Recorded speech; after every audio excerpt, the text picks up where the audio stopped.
Tú no terminas este vídeo sin saber perfectamente cómo funcionan los tokens y el Atomic Design, que no puede ser que te estés dedicando al diseño web y aún no sepas cómo funciona esto. Muy buenas, soy Óscar de Palo Seco Studio y en este vídeo vamos a ver cómo funciona el Atomic Design y cómo funcionan los tokens, algo vital si nos queremos dedicar al UX, si nos queremos dedicar a ser diseñadores UI o si somos desarrolladores web. El Atomic Design es una metodología de trabajo que nos ayuda a trabajar de forma mucho más eficiente, de forma mucho más profesional y que tengamos nuestros diseños mucho más cohesionados, así que todo quede muchísimo mejor. Vamos a ver de dónde surge todo esto del Atomic Design, vamos a entenderlo bien y vamos a entender bien qué son los tokens. Así que vamos con ello. El Atomic Design, una manera muy sencilla de explicar el Atomic Design es explicarlo con Lego. Todos conocemos Lego y todos sabemos cómo funciona.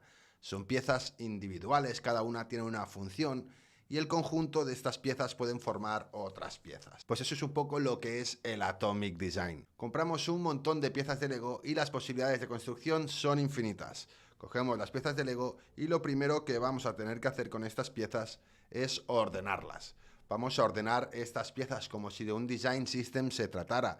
Las ordenaremos por color, por tamaño, por lo que nosotros queramos. Igual que un design system donde ordenamos las tipografías que vamos a utilizar, ordenamos nuestra paleta de colores, ordenamos nuestros efectos, nuestros tamaños, separaciones, paddings, todo eso. De este modo, si lo tenemos todo bien ordenadito y sabemos todas las piezas que tenemos, será mucho más fácil trabajar luego. Como digo, teniendo estas piezas las posibilidades son infinitas. Podemos hacer un montón de elementos diferentes, podemos construir un montón de cosas diferentes, pues ya tenemos las piezas. De este modo es mucho más fácil trabajar. Es posible que si no hiciéramos el Atomic Design, la primera pieza que hiciéramos, el primer producto que hiciéramos, sería más rápido, pues no hemos tenido que ordenar, no hemos tenido que hacer todo ese inventario de piezas. Pero a partir del segundo, el tercero, el cuarto elemento que quisiéramos construir sería muchísimo más lento. Así que el Atomic Design es algo súper bueno, sobre todo cuando estamos haciendo productos, cuando creamos productos un poco más grandes. Si vamos a hacer solo una landing, pues quizá no nos hace tanta falta, pero cuando el producto es escalable, cuando es un producto grande, se trata de una marca grande, una aplicación, cualquier producto que sea grande, es mucho mejor seguir con la metodología del Atomic Design. Vamos a trabajar de forma mucho más eficiente y mucho más rápida. Otro ejemplo muy claro de lo que es el Atomic Design es la tabla periódica. Tenemos diferentes elementos que cada uno por sí solo tienen una función, cada uno se comporta de una manera diferente, pero al unirlo a hacer conjunciones de elementos, crean elementos nuevos más complejos que podemos utilizar para hacer otras cosas. Es un poco parecido a lo que es el Atomic Design, que vamos a ver ya de inmediato. Esto es el Atomic Design. El Atomic Design parte de átomos, se convierten en moléculas, en organismos, en templates y en páginas. Hay gente que es muy quisquillosa o que sabe mucho de ciencia y te dice, no, el átomo no es el elemento indivisible, más existen los protones. Ok, sí. La cosa es tener en cuenta que el átomo es el elemento indivisible que cumple una función, que tiene energía propia, por ejemplo. En cambio, el protón, el neutrón, el neutrino, pues no cumplen esa función. Son elementos que también podríamos tener en el Atomic Design. Vamos a verlo ahora mismo. Pero hemos de entender que los átomos son elementos que cumplen una función. Elemento mínimo que cumple una función. Por ejemplo, nuestra paleta de colores. Por ejemplo, nuestra paleta de colores principal, o nuestra paleta de colores secundario, o nuestros colores neutrales. Eso cumple una función. Podríamos dividirlo en cada uno de los colores, perfecto, pero esto, la paleta, cumple una función. O también nuestra jerarquía tipográfica cumple una función, cada una de ellas. El texto para párrafo, el texto para titulares, cumple una función. Son los átomos. Igual que nuestro set de iconos. Nuestros iconos cumplen una función. Y aquí están también serían, por ejemplo, un border radius, un tamaño de border radius, una forma. Todos estos elementos serían átomos, elementos indivisibles que cumplen una función en sí, que no los podemos dividir, y si los dividimos dejan de cumplir esa función. Genial, creo que hasta aquí está claro. El elemento más pequeño es el átomo. ¿Qué pasa cuando juntamos átomos, que creamos moléculas? En este caso, hemos creado esta molécula que es un botón, que es una conjunción de diferentes átomos, como por ejemplo el color, la tipografía, el icono y la forma. Estos 4 elementos crean una molécula. La unión de diferentes átomos nos crean moléculas. Son elementos un poquito más complejos. De este modo, trabajando así, si primero hemos definido los átomos como el color, la tipografía, los iconos, luego generamos moléculas, será mucho más fácil hacer cambios. Pues si queremos hacer un cambio en el color, afectará a todos los botones que ya tenemos creados y no tendremos que ir botón a botón yendo cambiando ese color y mirando que todos coincidan, porque todos están chupando, digamos, todos están cogiendo la información de esos átomos. Así que cambiando el átomo, cambiaríamos todo. Y lo mismo pasa con los organismos. Cuando juntamos varias moléculas, varios elementos más complejos, pues creamos aún un elemento un poco más complejo, que los organismos son uniones de moléculas. Diferentes átomos crean moléculas, diferentes moléculas crean organismos. Genial, creo que hasta aquí no hay ninguna dificultad. Elementos más simples van creando elementos más complejos. De este modo, si cambiamos solo el simple, afectaremos a todos los complejos. Es la manera más eficiente de trabajar. Luego creamos los templates. Los templates no serían más que lo que ya sabéis, son plantillas, son templates. Serían un poco parecidos a los wireframes, ¿no? Sería antes de pasar al diseño final, tenemos nuestros organismos y los convertimos en templates sin el contenido definitivo, simplemente la colocación de cada uno de los elementos. Organismos, suma de organismos crearían templates y una vez tengamos nuestros templates, ya los hemos podido testear, los hemos podido probar, ya vamos a crear nuestras páginas, que esto sí que ya sería el contenido definitivo, nuestro diseño definitivo.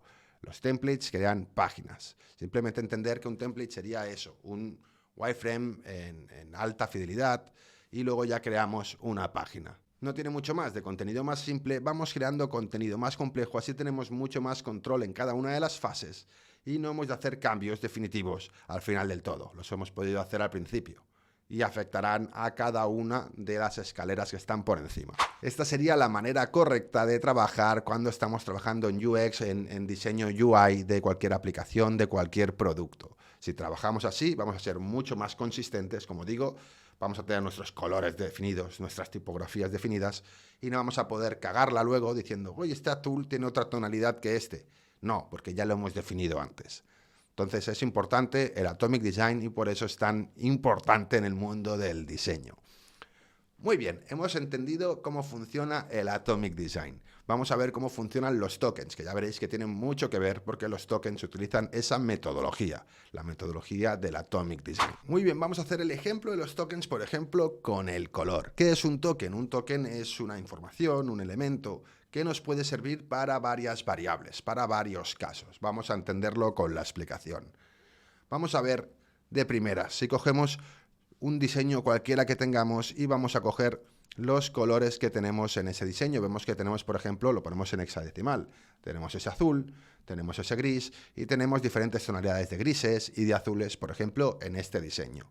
Todos en hexadecimal. Son los colores normales que cogeríamos. Iríamos chupando con el chupador de tintas y iríamos cogiendo estos colores. Perfecto.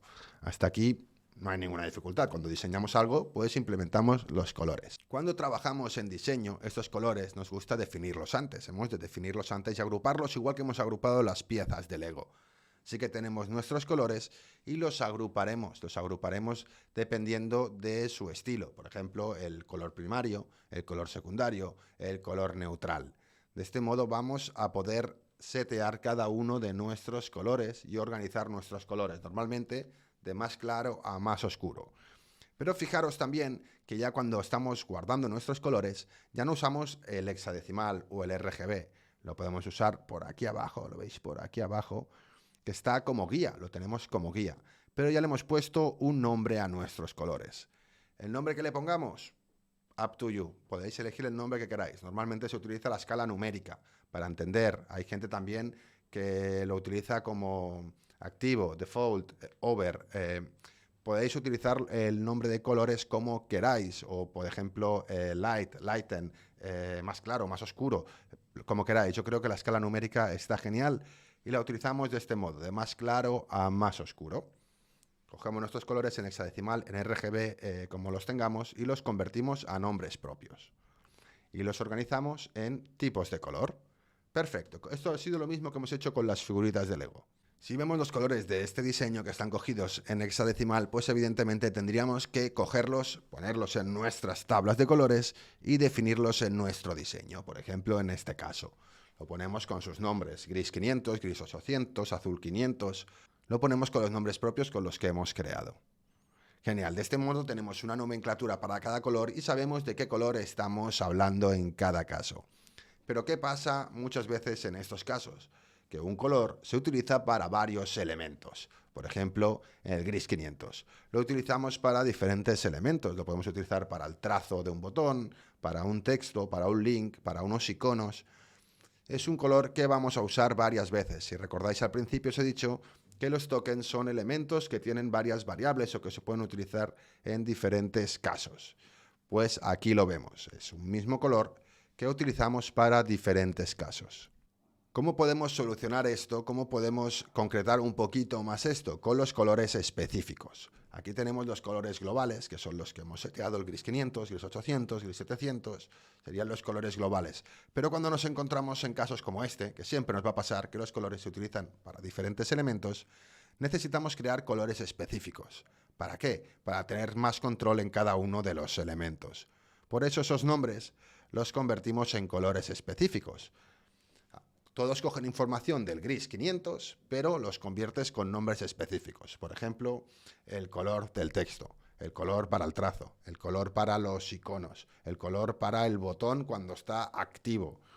Los vamos poniendo nombres propios para tener más control en ellos. Porque, por ejemplo, pongamos que tenemos ya todo nuestro diseño, tenemos un montón de pantallas diseñadas y tenemos todo cogiendo, toda esta información cogiendo del gris 500. Y de repente decimos, oye, no, queremos cambiar todos los enlaces. Queremos cambiar todos los enlaces a otro color. Queremos ponerlos azul. ¿Qué pasa? Que si lo tuviéramos así, todos están cogiendo del gris 500. Si lo tenemos así, es tan fácil como decirle no. Pues ahora, todos los enlaces, toda esta etiqueta que hemos creado de color text link, no va a chupar del gray 500. Todos los enlaces ya tienen esta etiqueta. Así que todos los enlaces van a chupar del blue 500. Esto lo veremos en el siguiente vídeo, donde vamos a crear todas nuestras variables, vamos a ordenarlas, vamos a entender cómo hacerlo. Simplemente es teoría para que entendáis cómo funciona esto. Se entiende, ¿no? El tener colores específicos nos da mucha más libertad a la hora de poder hacer cambios y a la hora de poder gestionar todos nuestros colores a la vez. Por ejemplo, queremos cambiar todos nuestros botones, pues cambiaremos la dependencia al color global que tenemos y así podremos cambiar todos los colores a la vez, todos nuestros botones de color a la vez. Muchísimo más fácil, habiendo creado estas nomenclaturas para cada uno de los elementos. Pero ¿cómo poner estos nombres? ¿Cómo poner los nombres ¿Cómo poner los nombres específicos de color, de forma, de lo que queramos? Pues bien, hay una manera de hacerlo más o menos correcta. Hay libertad en esto, cada uno puede hacerlo como quiera, pero esta es una manera para no perdernos y tenerlos bien organizados. Lo importante no es seguir exactamente esto. Lo importante es que haya cohesión en todo tu sistema, que todo siga una lógica, no empezar a cambiar la manera de hacerlo en unos o en otros. ¿Una manera buena de hacerlo? Pues al principio, lo primero es color, es tamaño, es padding. ¿Qué es? Vale, color, ok. ¿El color para qué sirve? ¿Qué tipo de color es? ¿Es para background? ¿Es para texto? ¿Es para una forma? ¿Es para un trazo? Genial, pues color, background. ¿Dónde va a estar este background? ¿En un botón? ¿En una página? ¿En un formulario? ¿Dónde va a estar? Pues en un botón. Perfecto. Este botón, ¿qué va a ser? ¿Va a ser un botón primario? ¿Va a ser un botón secundario? ¿Va a ser un botón terciario? Pues también, color, background, color, background, button, secondary. Perfecto. Y luego, por ejemplo, en el caso de los botones, tenemos el estado. Si es un botón que está activo, si es un botón que estamos haciendo hover, estamos pasando ratón por encima, si es un botón que está normal, en default, o si es un botón, por ejemplo, que está en disabled, que no podemos pasar por encima ni hacer nada. Pues también, color, background, button, secondary, default. De esta manera podemos generar una jerarquía e ir poniendo el nombre a nuestros colores. ¿Cómo poner este nombre? Existen muchas maneras. Como digo, cada uno que lo haga como quiera. Normalmente preguntamos a nuestro equipo de desarrollo si es un producto que ya es existente, cómo lo están haciendo, qué base están siguiendo. En Android se usa de una manera, en iOS se suele usar de otra manera. Como queráis, podemos hacerlo como en iOS, que lo van encabalgando, van poniendo las mayúsculas, las separaciones entre palabras encabalgadas, ¿no? Con mayúsculas, o con guiones, o guiones bajos, o los dobles guiones y entrar dentro del guión. Bueno, hay muchísimas maneras de crear esta nomenclatura. Tú usarás la que mejor. Si es para ti, pues, si lo estás creando tú el design system, estás creando tú el producto, Usa la que más cómodo te sientas y la que mejor entiendas. Solamente lo que hemos de entender es que los tokens funcionan de esta manera. Primero, por ejemplo, en colores tenemos el hexadecimal, que lo convertimos en un nombre global, en el nombre global de colores de nuestro Design System. Y luego ese nombre global lo vamos a utilizar para crear nombres específicos, ¿vale? Para usos específicos de color. Como digo, primero el hexadecimal, luego el global color y luego el specific color. Pasaría lo mismo con el tamaño, más o menos. Crearíamos, no tendríamos el hex, pero crearíamos unos tamaños globales. Crearíamos unos tamaños globales, 2 píxeles, 4 píxeles, 6 píxeles, 8 píxeles, 16 píxeles.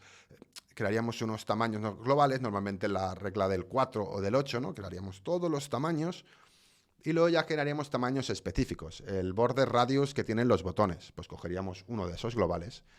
Pongamos que son 12 píxeles, pues cogeríamos ese color, ese tamaño global y lo convertiríamos en border radius button desktop o lo que quisiéramos, pero funcionaría exactamente igual. Muy bien, yo creo que hemos entendido bastante bien cómo funciona y la importancia que tiene el Atomic Design en nuestros procesos de trabajo, qué son los tokens, cómo funcionan los tokens, para qué nos sirven y cómo aplicarlos. En el siguiente vídeo vamos a ver el tema de las variables, cogiendo todo el tema de los tokens, ahora que ya entendemos cómo crear tokens, cómo se dibujan los tokens en nuestra cabeza, lo que son, pues ya vamos a aplicarlo en variables. Veremos variables de color, veremos variables de tamaño, veremos variables de string y veremos también variables booleanas. Son las que nos permite hacer Figma. Lo veremos en otro vídeo, en el siguiente vídeo que subiré enseguida. Os dejo también por aquí el vídeo del curso entero de Figma, donde no tocamos el tema variables, pero sí tocamos el tema de estilos. Ya aprendemos a hacer absolutamente todo con Figma, todo lo necesario para crear nuestros productos digitales. Así que no me enrollo más, nos vemos en el siguiente vídeo. ¡Hasta pronto!